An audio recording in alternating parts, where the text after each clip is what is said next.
So after talking about the problems, so we now realize the problems of people, di ba?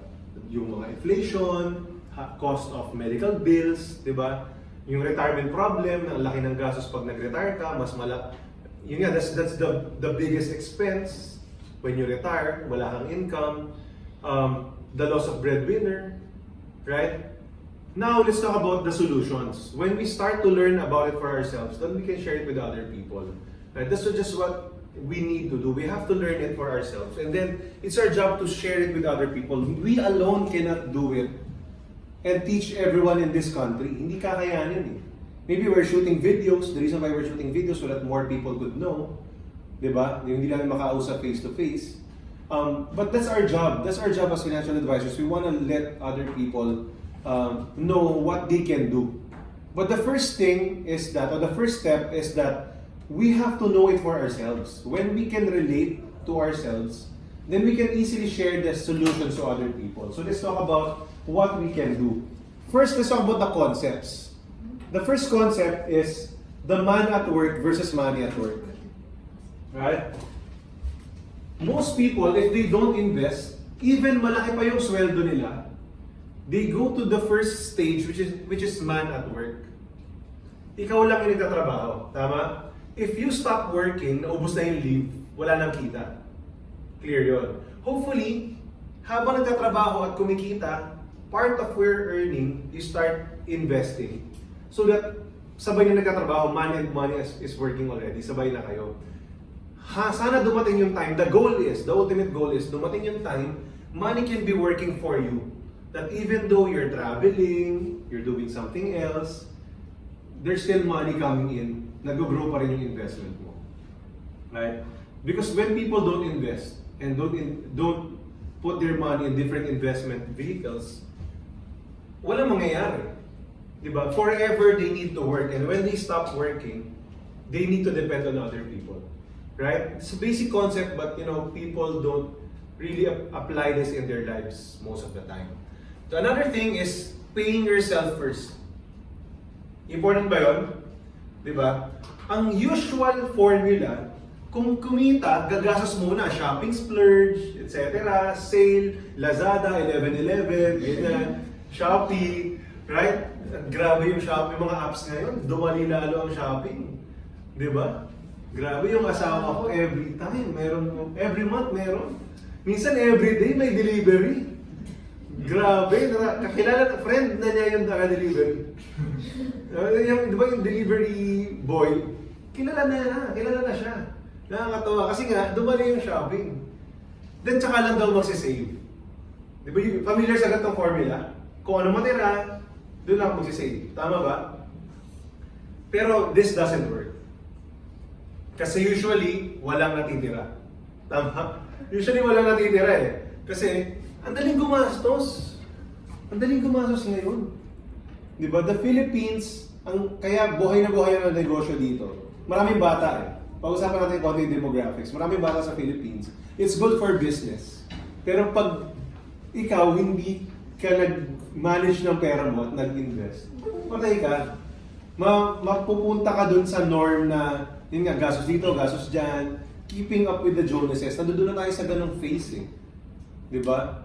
Lahat magaganda cellphone, lahat naka-smartphone, di ba, etc. Ang dami talagang gastusin. The problem, the solution should be, you have to save first. You got to define a certain amount first. Para, kung ano yung matira yung walang mag-spend, yun lang yung spend mo. The problem is, for some people, kapag nilagay mo lang yan sa bank, ganito yung nangyayari. Pag nag-save ka lang at nag-start ka lang maglagay ng pera sa bank, it will go to a certain level na comfort zone mo. Kunyari, okay na ako, may 20,000 na ako, yun na yung savings ko. Beyond that, ginagastos na rin.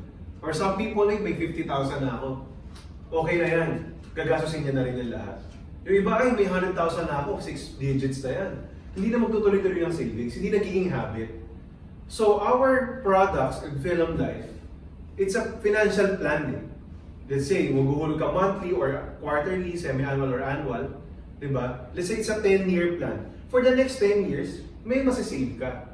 This is what I always ask my clients. Kunyari, 10 years na nag-work, no? Tatanungin ko, sige, kunyari, Louie, Tinatanong ko ilang years ka na nag-work, sabihin mo 10. Then sabihin niyo, okay, if you don't mind how magkano na yung na-save mo? Sabihin niya, I already have 50,000 in savings.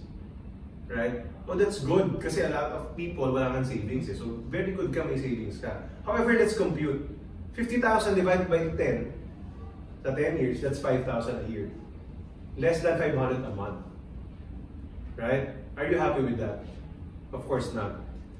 The main reason why it happens is usually na-stuck tayo dun sa comfort level. Uy, tingin natin malaki na si 50K or si 100K, whatever that level is. Diba? What Film Life can help you is, since there's a plan, it's like a forced savings plan. Dahil magsisave ka for the next 10 years, diba? Let's say, even just a 30,000 a year, 2,500 a month. 10 years, 300,000 yun. Better than 50,000 or 100,000. We're still not even talking about kung magkano kikitain. Tama ba? Savings pa lang. Because of that plan, natulungan kitang ma-eliminate yung maling formula kanina na income minus expenses equals savings. Since required ka magbayad kay Film Life, na-force ka, nakakapag-save ka. Ito pa yung bonus. May life insurance ka, possible may accident insurance ka and medical reimbursement, possible may critical illness insurance ka, possible may hospitalization confinement benefits ka, pwede mo ma-reimburse. Ang daming benefits habang nagsisave ka. Maganda ba yun? Right? So, people just don't realize it. That usually pag nasa bangko lang, ginagalaw natin yan. How can I say? Pati kasi ako ganon. So, I'm not any better than you. So, I use Film Life para wala akong choice. Kung hinihintayin yung 10 years, 20 years, di ba? For the future, may maiipon talaga. Okay rin naman gumastos, hindi ko sinasabing bawal gumastos. Gawin natin both. Tama? Why not do both? Right? So that's one of the solutions. If we are able to apply it in ourselves, it's easier to teach other people. Ang hirap magturo nang hindi mo siya ginagawa. Tama? So the first beneficiary of you becoming a financial advisor, if you choose to be one, is ikaw mismo, wala kang choice kundi ayusin yung finances mo. Tama ba? Right? Of course, it doesn't mean kailangan mo sobrang galing na kagad, but you're in the process kasi constantly nag-aaral ka. Apply mo siya sa sarili mo. Next, have a safety fund. The formula is, or the basic rule of thumb is, if you're employed, 3 to 6 months of your income, or monthly income, should be a safety fund. So that anything happen, ayaw naman natin, let's say, nag-hospital nga, di ba? May madudukot ka, hindi ka manghihiram sa ibang tao, wala rin siya mapahiram sa'yo. Di ba? Right? Or mamumutang ka, hindi ka na makabayan. Hirap eh, di ba? So, ang goal mo, dapat makakuha ka ng 3 to 6 months of your monthly income kapag employed. Pag self-employed, 6 to 12 months, lalo na, because businesses fluctuate. This year has been a very bad year for business. Marami negosyo, mababa ng sales ngayon. Our company, in my other company, mababa yung sales ngayon.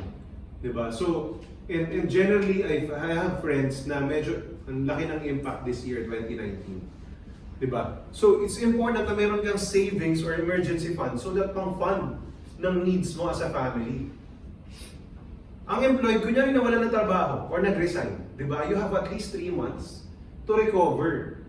Panggastos, tuloy pa rin yung family mo, pambayad sa kuryente, sa tubig, sa renta ng bahay, kung nag-rent ka, yun yung importance ng safety fund. Am I clear?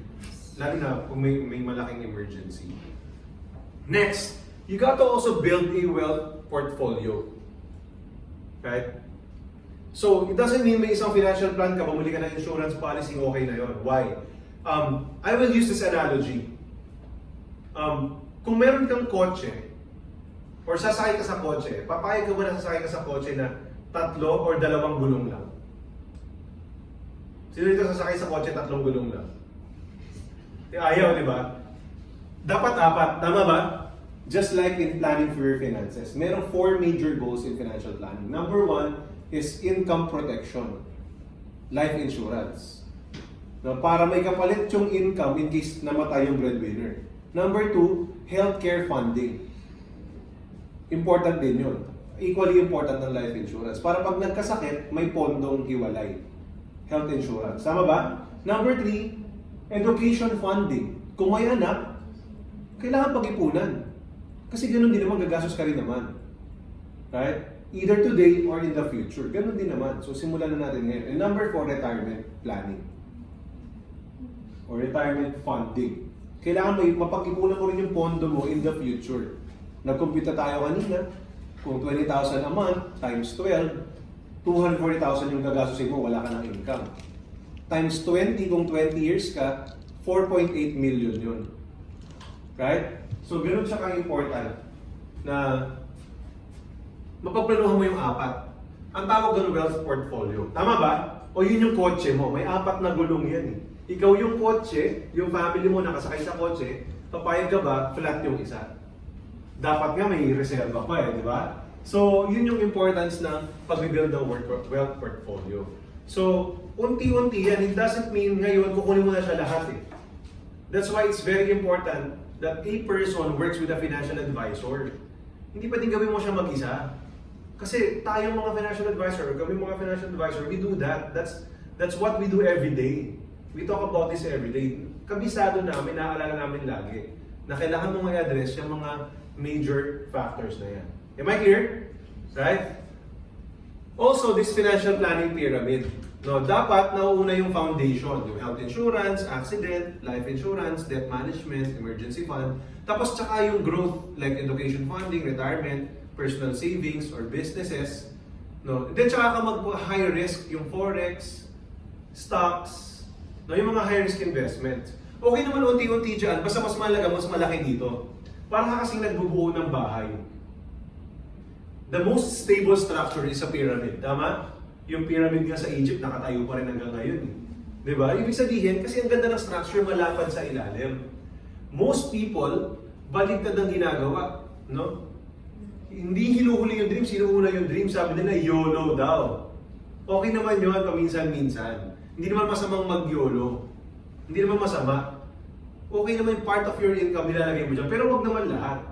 Kasi nangyayari ganito, inuna yung high risk, malaki kagad na gusto nila malaki kagad ang return, okay naman yun eh.